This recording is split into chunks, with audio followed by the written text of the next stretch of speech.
এবার ইসমাইল হানিয়ার হত্যার প্রতিশোধ নেওয়ার ঘোষণা হামাসের। আরো বিস্তারিত জানিয়ে দিব। এদিকে ইসমাইল হানিয়াকে হত্যায় যে সতর্কবার্তা দিল তুরস্ক। এবার হানিয়ার জানাজায় যে হুঙ্কার দিলেন ইরানি স্পিকার। এদিকে ইসরায়েলি হামলায় 2 সাংবাদিক সহ নিহত আরো অন্তত 47 জন। আরো জানিয়ে দিব। এবার মধ্যপ্রাচ্যে যুদ্ধ ছড়িয়ে পড়া শঙ্কা, জাতিসংঘের জরুরি বৈঠক। এদিকে রাশিয়ার 89টি ড্রোন ভূপাতিতের দাবি ইউক্রেনের। এবার হামাসের সামরিক শাখার প্রধান মোহাম্মদ দেইফ নিহতের দাবি করল ইসরায়েল। এবং সর্বশেষে জানিয়ে দিব। এদিকে হামাস প্রধান হানিয়ার হত্যাকাণ্ড নিয়ে মুখ খুলল রাশিয়া। শুনছিলেন সংবাদ শিরোনাম, এখন বিস্তারিত। তবে তার আগে অনুরোধ থাকবে এই ভিডিওতে একটি লাইক দিন এবং কমেন্টস করে জানিয়ে দিন আপনি কোন জেলা থেকে বা কোথায় থেকে আমাদের সাথে যুক্ত রয়েছেন।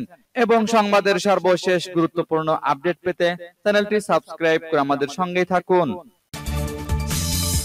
এবার হানিয়া হত্যার প্রতিশোধ নেওয়ার ঘোষণা হামাসের। হামাসের শীর্ষ নেতা ও রাজনৈতিক শাখার প্রধান ইসমাইল হানিয়ার হত্যার প্রতিশোধ নেওয়ার ঘোষণা দিয়েছে গোষ্ঠীটি। বুধবার তার নিহত হওয়ার কিছুক্ষণের মধ্যেই এ ঘোষণা দেন হামাসের জ্যেষ্ঠ নেতা মুসা আবু মারজুক।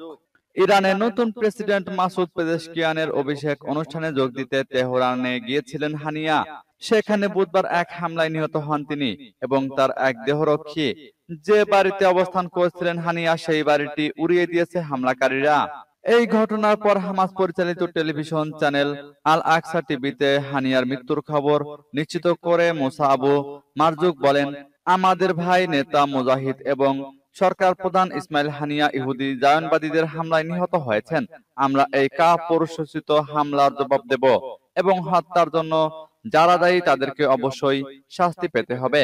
হামাসের আরো এক জ্যেষ্ঠ নেতা Sami Abu Zuhri Saudi television channel আর আরাবিয়াকে বলেন, ইসমাইল হানিয়াকে হত্যার মাধ্যমে যে উদ্দেশ্য হাসিল করতে চায় তা কখনো পূরণ হবে না। এদিকে ইরানে ইসমাইল হানিয়ার হত্যাকাণ্ডের পর পরিস্থিতি আরো উত্তপ্ত হওয়ার আশঙ্কা প্রকাশ করেছেন তেহরানের মিডল ইস্ট ট্র্যাজেডিক স্টাডিজ সেন্টারের গবেষক আব্বাস আসলানি। এদিকে ইসমাইল হানিয়াকে হত্যায় যে সতর্কবার্তা দিল তুরস্ক।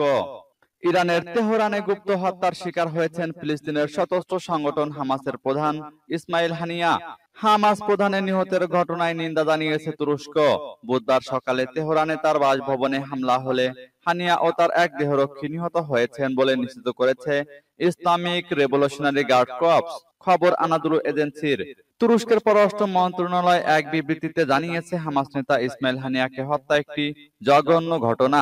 এই হত্যার নিন্দা জানায় তুরস্ক। আরো বলা হয়েছে, ইসমাইল হানিয়ার হত্যাকাণ্ড আবারও প্রমাণ করে যে ইসরায়েলের নেতানিয়াহু সরকারের শান্তি অর্জনের কোনো ইচ্ছা নেই। আন্তর্জাতিক সম্প্রদায় ইসরায়েলকে থামাতে পদক্ষেপ না নিলে ভবিষ্যতে মধ্যপ্রাচ্যে আরো বড় সংঘাতের মুখোমুখি হবে। এর আগে মঙ্গলবার হানিয়া ইরানের নতুন রাষ্ট্রপতির অভিষেক অনুষ্ঠানে যোগ দিয়েছিলেন এবং ইরানের সর্বোচ্চ নেতার সঙ্গে দেখা করেন। চলতি বছর হামাস রাজনৈতিক প্রধান হিসেবে পুনর্নির্বাচিত হন ইসমাইল হানিয়া। 2017 সাল থেকে হামাসের প্রধান হিসেবে দায়িত্ব পালনকারী হানিয়া গাজা, ইসরায়েল অধিকৃত পশ্চিম তীর এবং প্রবাসে হামাসের রাজনৈতিক কার্যক্রম নিয়ন্ত্রণ করে আসছিলেন। এবার হানিয়ার জানাজায় যে হুঙ্কার দিলেন ইরানি স্পিকার। ফিলিস্তিনি স্বাধীনতাকামী ও প্রতিরোধ যোদ্ধাদের সামনে ইসরায়েলি সরকার মরিয়া হয়ে উঠেছে বলে মন্তব্য করেছেন ইরানি জাতীয় সংসদের স্পিকার মোহাম্মদ বাকের কালিবাফ।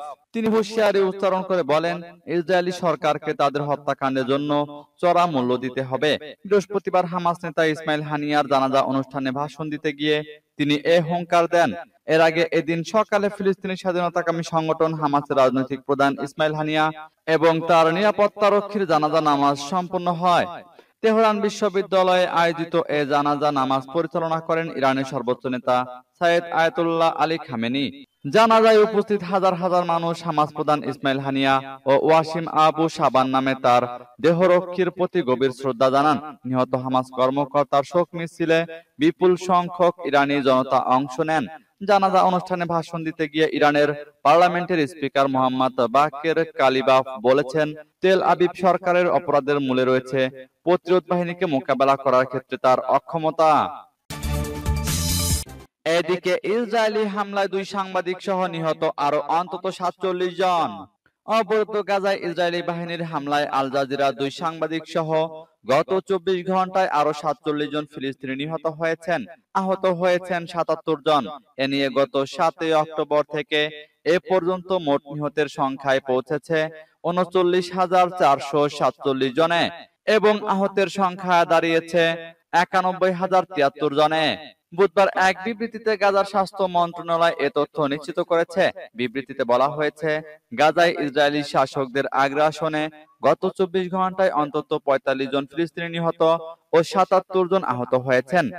এই সময়ে নিখোঁজ হাজার হাজার ফিলিস্তিনিদের ভাগ্য সম্পর্কে কোনো খবর নেই এবং তাদের মৃতদেহ সম্ভবত ধ্বংসস্তূপের নিচে পড়ে আছে বলেও জানিয়েছে স্বাস্থ্য মন্ত্রণালয়। এদিকে আল জাজিরা জানিয়েছে, গাজা উপত্যকায় ইসরায়েলি বিমান হামলায় ইসমাইল আল ঘোল নামে তাদের এক সাংবাদিক এবং রামি আল রেফি নামের এক ক্যামেরাম্যান নিহত হয়েছেন। কাতার ভিত্তিক সংবাদ মাধ্যমটি জানিয়েছে, প্রাথমিক তথ্য অনুযায়ী বুধবার গাজা শহরের পশ্চিমে আইদিয়া এলাকার কাছে একটি গাড়ি লক্ষ্য করে হামলা চালানো হয়। আল জাজিরার আরবি ম্যানেজিং এডিটর মোহাম্মদ মোয়াদ বলেছেন, গাজার সাংবাদিক ও ক্যামেরাম্যানদের লক্ষ্য করেই হামলাটি চালানো হয়েছে। সূত্র মেহের নিউজের।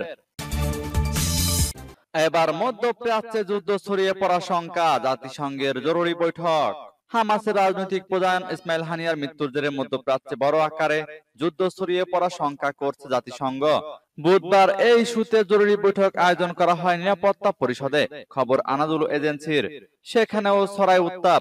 গুপ্ত হত্যায় হানিয়ার মৃত্যুতে নিন্দা জানান চীন, রাশিয়া ও আলজেরিয়ার প্রতিনিধিরা। গাজায় যুদ্ধবিরতি চুক্তি অর্জনে ব্যর্থতা আরো খারাপ হয়েছে পরিস্থিতি, এ মন্তব্য করেন চীনের স্থায়ী প্রতিনিধি। অন্যদিকে মধ্যপ্রাচ্যে অস্থিতিশীলতার জন্য ইরানকে দায়ী করেন যুক্তরাষ্ট্র, ব্রিটেন, ফ্রান্স ও ইসরায়েলের প্রতিনিধিরা। প্রক্সি গ্রুপের মাধ্যমে সংঘাত বৃদ্ধির অভিযোগ করেন ইরানের বিরুদ্ধে। তেহরানের উপর চাপ বাড়ানোর আহ্বান জানান তারা। মধ্যপ্রাচ্যে সন্ত্রাসবাদে মদদ দেয় ইরান, এমন অভিযোগের জবাবে তেহরানের কূটনীতিক বলেন, বরাবর ধৈর্য রাখলেও হামলার জবাব দেওয়ার অধিকার রয়েছে তাদের। এদিকে রাশিয়ার 89টি ড্রোন ভূপাতিতের দাবি ইউক্রেনের। ইউক্রেন দাবি করেছে তারা রাশিয়ার ভয়াবহ একটি ড্রোন হামলা প্রতিহত করেছে। বুধবার বিবিসির এক প্রতিবেদনে এই তথ্য জানানো হয়েছে। বুধবার ইউক্রেনের বিমান বাহিনী বলেছে, আকাশ প্রতিরক্ষা ব্যবস্থা রাতভর 89টি ইরানের তৈরি ড্রোন এবং আরো একটি ক্ষেপণাস্ত্র ভূপাতিত করেছে। ইউক্রেনের রাজধানী কিয়েভকে লক্ষ্য করে এসব ড্রোন ছোড়া হয়েছিল। ড্রোনে ধ্বংসাবশেষ পড়ে ভবনের ক্ষতি হয়েছে, তবে এতে কোনো হতাহতের ঘটনা ঘটেনি বলে জানিয়েছে ইউক্রেন। বুধবার সকালে ইউক্রেনের বিমান বাহিনী বলেছে, ইরানি ড্রোন দিয়ে রাশিয়া ব্যাপক আকারের হামলা প্রতিহত করা হয়েছে। পরবর্তী সময়ে ইউক্রেনের প্রেসিডেন্ট ভলোদিমির জেলেনস্কি বার্তা আদান প্রদানের মাধ্যম টেলিগ্রামে বলেছেন, যথেষ্ট পরিমাণে অস্ত্রের সরবরাহ থাকলে ইউক্রেনীয়রা তাদের আকাশকে রাশিয়ার হামলা থেকে বাঁচাতে পারত। তিনি এই সময় আরো বলেছেন, রাশিয়ার ক্ষেপণাস্ত্র এবং জঙ্গি বিমানের বিরুদ্ধে একই স্তরের প্রতিরক্ষা দরকার আমাদের। তবে এই হামলা নিয়ে এখন পর্যন্ত কোনো মন্তব্য করেনি রাশিয়া। এবার হামাসের সামরিক শাখার প্রধান মোহাম্মদ দেইফ নিহতের দাবি করল ইসরায়েল। ফিলিস্তিনের স্বাধীনতাকামী সংগঠন হামাসের সামরিক শাখার প্রধান মোহাম্মদ দেইফ নিহত হয়েছেন। বৃহস্পতিবার এমনটাই দাবি করেছে ইসরায়েলের সেনাবাহিনী। ইসরায়েলের সেনাবাহিনীর দাবি, গত 13 জুলাই ফিলিস্তিনের গাজা উপত্যকার খান ইউনিস এলাকায় ইসরায়েলের বিমান হামলায় মোহাম্মদ দেইফ নিহত হন। ওই বিমান হামলার পর হামাসের আরো এক কমান্ডার রাফা সালেমেহ নিহত হওয়ার খবর দিয়েছিল ইসরায়েলের সামরিক বাহিনী।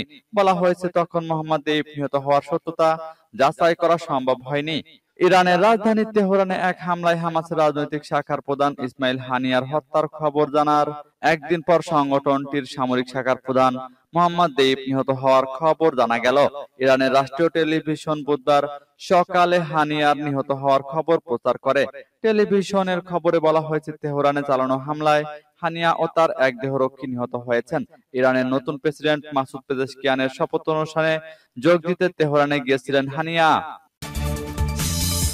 এদিকে হামাস প্রধান হানিয়ার হত্যাকাণ্ড নিয়ে মুখ খুলল রাশিয়া।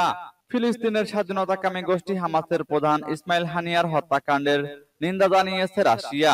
বুধবার রাশিয়ার উপপররাষ্ট্রমন্ত্রী মিখাইলো বোগদানভ এক সাক্ষাৎকারে এই নিন্দা জানান। রুশ সংবাদ মাধ্যম আরআই এর বরাতে টাইমস অফ ইসরায়েলের এক প্রতিবেদনে এ তথ্য প্রকাশ করা হয়। মিখাইলো বোগদানভ আরআই কে দেওয়া সাক্ষাৎকারে বলেন, হামাস প্রধান হানিয়ার হত্যাকাণ্ড একেবারেই অগ্রহণযোগ্য। এটি রাজনৈতিক হত্যাকাণ্ড ছাড়া আর কিছুই না। এই হত্যাকাণ্ড ফিলিস্তিনের উত্তেজনাকে আরো প্রবল করবে।